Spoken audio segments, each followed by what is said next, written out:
Bismillahirrahmanirrahim. Assalamualaikum warahmatullahi wabarakatuh. Segala puji hanya milik Allah, Tuhan yang memutar siang dan malam, menguatkan yang lemah, dan melemahkan yang sombong, menegur yang culas.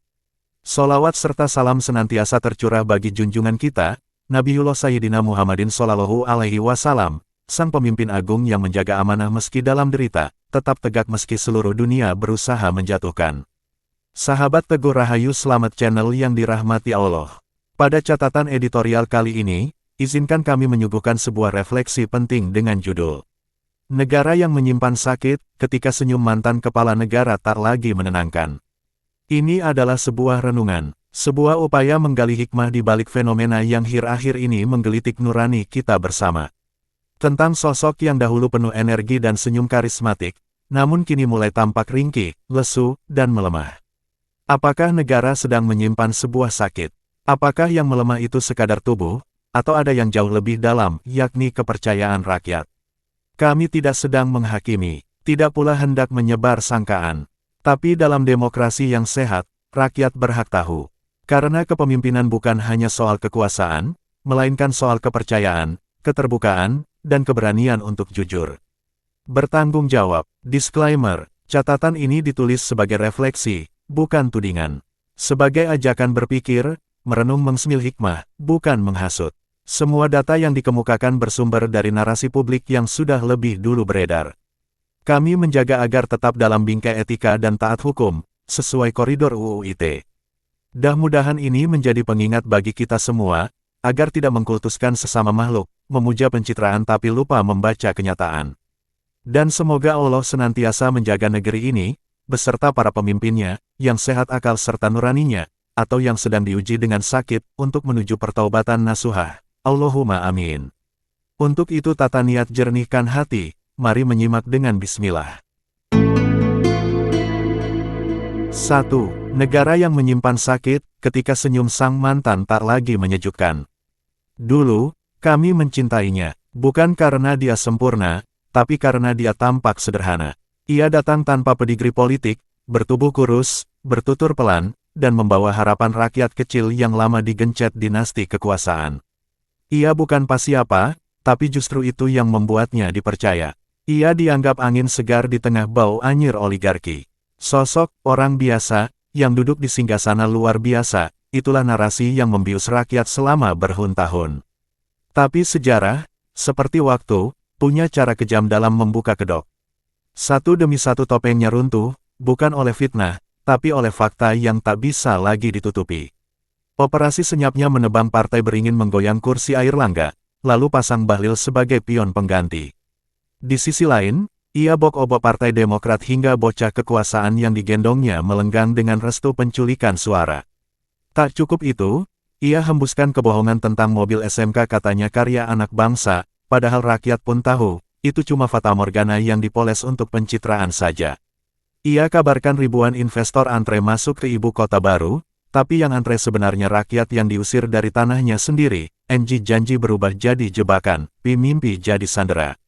Dan pada akhirnya, konstitusi pun dikangkangi, ia paksa mahkamah tunduk demi putranya, ciptakan sejarah kelam, lahirnya, anak haram demokrasi, dari rahim nepotisme yang dilegalkan. Ini bukan reformasi. Ini restorasi kekuasaan yang lebih ganas dari Orde Baru. Dan Bahlil, orang yang kini dijadikan pion tahta, menyebutnya dengan terang. Raja Jawa, bukan raja yang arif, tapi raja yang bengis. Ia cabut hukum dari akarnya dan nanam dinasti di atas puing kepercayaan rakyat. Kini, senyumnya tak lagi menenangkan. Ia justru menyimpan trauma, bukan trauma pribadi, tapi trauma nasional, karena kami sadar, kami telah jatuh cinta pada topeng. Dan topeng itu kini sudah sobek oleh karma menyisakan wajah kekuasaan yang haus dan rakus. Tidak ada yang lebih mematikan dari pemimpin yang pura-pura sederhana, lalu mencuri dari belakang jubah kesahajaan. Catatan luka untuk republik yang dikhianati oleh rasa cintanya sendiri. 2. Sik-bisik istana dan misteri ginjal. Di balik tirai istana yang kini sudah tak ia tempati, sik-bisik itu tak pernah benar-benar padam. Justru sejak ia jadi mantan presiden, rasuara lirih itu kian nyaring terdengar, nyusup dari lorong elit, dari rumah sakit VVIP, hingga ruang rapat kabinet bayangan yang masih diwarnai yang bayangnya. Ada yang berubah, bukan hanya pada caranya berjalan, tapi pada wajahnya yang terlihat makin suram, lebam dan menghitam. Pipinya tirus, sorot matanya redup. Senyum itu masih hadir, tapi kini terasa hambar, dipaksakan. Dan rakyat pun mulai bertanya, ada apa denganmu si sang mantan? Sas-desus tentang penyakit ginjal mulai beredar, disertai spekulasi soal cuci darah rutin, transplantasi, hingga dugaan komplikasi yang tak diumumkan ke publik. Tak ada pernyataan resmi, hanya potongan video yang disebar tim digitalnya, duduk, tersenyum, berjabat tangan, tapi nyaris tanpa suara. Seolah kebenaran sedang disembunyikan seperti biasanya dengan hiasan suasana agar tampak masih sumringah. Pertanyaannya, mengapa harus ditutupi? Tetap suka main drama, bukankah mantan kepala negara bukan sekadar figur pribadi? Ia adalah bagian dari sejarah hidup bangsa. Jika memang benar ia sedang sakit, mengapa tidak ada kejujuran yang menyejukkan hati rakyat, agar berempati sebagaimana pemimpin sejati yang tak takut terlihat lemah? Ataukah ia masih ingin menjaga citra, meski jabatannya telah berlalu lama? Justru inilah paradoks yang membuat rakyat semakin curiga. Karena kebohongan adalah pintu pertama dari semua kegilaan politiknya. Karena selama ini, rakyat sudah terlalu sering diberi harapan palsu. Dulu katanya sehat luar biasa. Dulu katanya tidak akan berkuasa lebih dari 2 periode. Dulu katanya hanya ingin jadi petugas partai. Tapi hari ini, semuanya terbukti sebaliknya. Maka ketika tubuhnya tampak lemah dan rakyat bertanya, mengapa justru negara membentengi informasi dengan pagar UU ITE? Padahal jelas, jika yang sakit adalah orang biasa, itu hak privat. Tapi jika yang sakit adalah mantan simbol negara, maka itu hak publik. Ketika eks-pemimpin sembunyikan rasa sakitnya, maka luka itu bukan lagi miliknya sendiri, tapi luka seluruh bangsa. Refleksi untuk zaman di mana kejujuran kalah oleh pencitraan. 3. Di balik operasi politik, obral loyalitas, tikungan kekuasaan. Jika kekuasaan adalah panggung, maka harusnya sang mantan presiden adalah dalang yang paling sabar menyulam cerita. Ia diam, menunggu, lalu menusuk di saat semua tertidur. Ia tak butuh suara keras, cukup sorot mata dan loyalis yang siap bertindak atas isyarat samar. Dan itulah yang terjadi pada Partai Beringin. Satu waktu, rakyat mengira partai tua itu masih kokoh bersama Airlangga. Tapi diam-diam, palu politik sudah berayun dari balik layar. Jabatan digoyang, figur diacak, dan dalam waktu singkat, Bahlil, tangan kanan Istana Lama, disiapkan jadi pengganti yang lebih patuh. Kita menyaksikan bagaimana loyalitas dijadikan obral diskon. Siapapun yang bersedia membungkuk, akan dinaikkan. Yang menolak, dibonsai. Yang kritis, dikriminalisasi. Yang setia tanpa berpikir, diberi panggung. Loyalitas bukan lagi soal visi, tapi soal transaksi. Lalu kita saksikan manuver kotor ke tubuh Partai Demokrat. AHY ditikam secara halus, disisihkan tanpa perlawanan berarti. Di saat lengah, kursi pendamping capres direbut oleh seseorang yang bukan cuma belum pantas, tapi belum waktunya, anaknya sendiri. Apa ini bukan bentuk kudeta halus terhadap demokrasi? Dan semua itu dilakukan dengan senyum, tanpa berdosa. Senyum mantan presiden yang katanya sederhana, tapi ternyata nyimpan tikungan tajam penuh perhitungan. Ia menciptakan sejarah baru yang tak pernah kita bayangkan. Seorang ayah yang mengganti semangat reformasi dengan warisan dinasti. Konstitusi ditarik ulur seperti karet, mahkamah diubah jadi dapur politik, dan suara rakyat diubah jadi kalkulasi algoritma digital. Nepotisme dilegalkan, demokrasi dijadikan panggung wayang, lalu muncullah julukan dari Bahlil. Raja Jawanan Bengis, sebuah sindiran yang mengandung dua luka. Bahwa kekuasaan telah jadi kerajaan, dan bahwa rakyat telah kehilangan kedaulatan. Jika kekuasaan ditukar dengan loyalitas buta, maka negara hanya akan melahirkan boneka dan pengkhianat.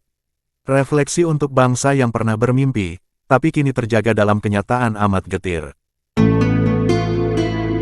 4. SMK, IKN, dan 1000 kebohongan yang dibenarkan. Di negeri ini, kebohongan bisa tampak seperti kebenaran, asal dibungkus pencitraan dan disuap ke publik lewat layar kaca dan algoritma. Dan sang mantan presiden tahu persis cara memainkannya. Ingat mobil SMK, kita pernah bangga, bersorak, merasa jadi bangsa mandiri. Ia tampil di depan kamera, menyetir sendiri mobil yang katanya karya anak negeri. Tapi kini, kita tahu, itu hanya kemasan. SMK tak lebih dari proyek branding, bukan proyek teknologi. Tidak ada inovasi, tidak ada produksi massal, tidak ada industrialisasi. Yang ada hanya simbol politik murahan yang dipoles sebagai lambang kesederhanaan palsu. Lalu datang proyek mercusuar berikutnya, IKN, Ibu Kota Baru. Dijanjikan sebagai simbol lompatan peradaban. Diklaim sudah ada 17.000 investor antre masuk. Tapi yang antre sebenarnya adalah rakyat yang digusur dari tanah warisannya. Bukit-bukit hijau ditebang, sungai-sungai dialihkan, dan warga lokal dipaksa minggir dari sejarahnya sendiri. Investor mana? Uang siapa? Manfaat buat siapa? IKN bukan tentang pemerataan. Itu tentang pewarisan tahta kekuasaan, tentang mencetak sejarah pribadi di atas luka tanah Kalimantan. Dan semua itu dilakukan dengan gaya yang seolah merakyat, padahal diatur dalam strategi yang sangat elitis dan anti-transparansi. Kami tahu, semua presiden pernah berbohong. Tapi yang ini istimewa, karena ia menjadikan kebohongan sebagai narasi pembangunan. Dan parahnya, rakyat dijadikan alat tukar. Ia berpidato soal Indonesia emas, tapi rakyat masih mengantri minyak goreng. Ia bicara investasi, tapi buruh makin banyak yang di PHK. Ia bangun tol, tapi tarifnya membunuh dompet warga desa. Ia bangun narasi digital, tapi tak pernah menyentuh rasa lapar di pasar tradisional. Satu demi satu janji ditebar, satu demi satu pula yang gagal ditepati. Tapi semua itu dibungkus sebagai capaian. Karena ketika penguasa mengendalikan narasi, maka realita pun dibengkokkan. Kebohongan yang diulang ribuan kali bukan akan menjadi kebenaran, tapi akan menjadi kutukan sejarah. Catatan untuk generasi yang harus membayar utang dusta pemimpinnya. 5. Konstitusi disumpal, demokrasi dibegal.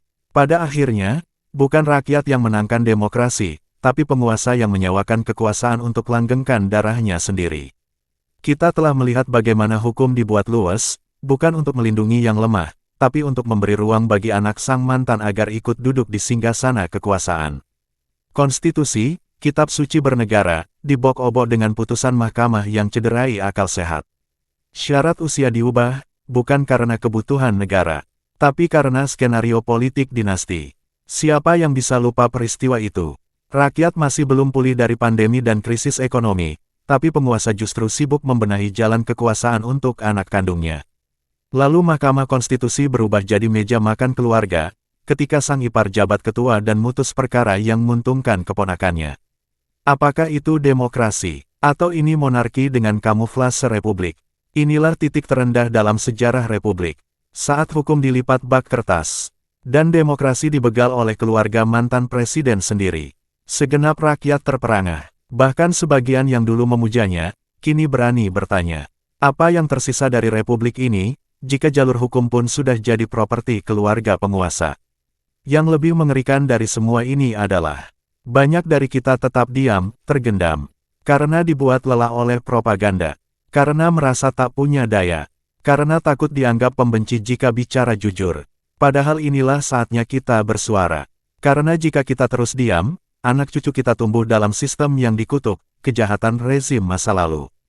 Wahai orang-orang yang beriman, jadilah kalian penegak keadilan karena Allah, sekalipun terhadap dirimu sendiri, ibu bapak, dan kaum kerabatmu. An-Nisa, 135. Dan jika kamu melihat umat takut berkata benar, karena takut, kehilangan jabatan, maka saat itulah, penguasa telah menjadi berhala. Sayyidina Umar bin Khattab. 6. Negara harus diselamatkan, bukan dijadikan warisan orang laknat. Kini, ia bukan lagi presiden. Jabatan telah berganti tangan, tapi bayangan kekuasaannya masih julur ke istana, ke parlemen, ke proyek raksasa, bahkan hati rakyat yang masih bimbang antara cinta lama dan kenyataan pahit. Ia memang telah menepi dari kursi kekuasaan. Tapi pengaruhnya tak benar pergi. Ia berjalan pelan kini, langkahnya tak secepat dulu. Wajahnya kusam menghitam, sorot mata meredup, mukanya lebam. Tapi, tim digitalnya terus unggah video senyum, kabar dari dalam, berkata lain, ginjalnya bermasalah, konon ada yang nyebut cuci darah rutin, bahkan transplantasi, yang jelas tubuhnya telah sakit, bangsa ini juga ikut sakit, karena warisan kepemimpinannya gal-ugalan. Bahkan dalam sakitnya, ia masih jadi simbol trauma nasional.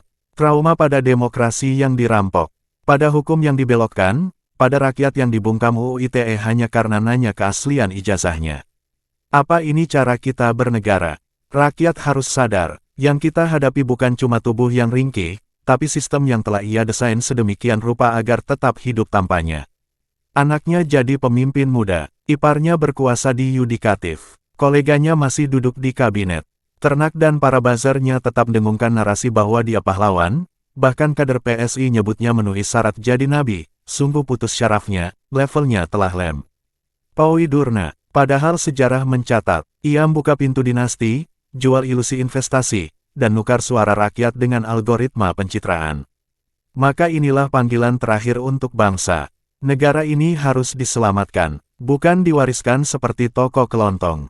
Indonesia bukan milik keluarga, Indonesia bukan milik oligarki, Indonesia bukan ladang feodalisme baru yang disamarkan dengan baju demokrasi.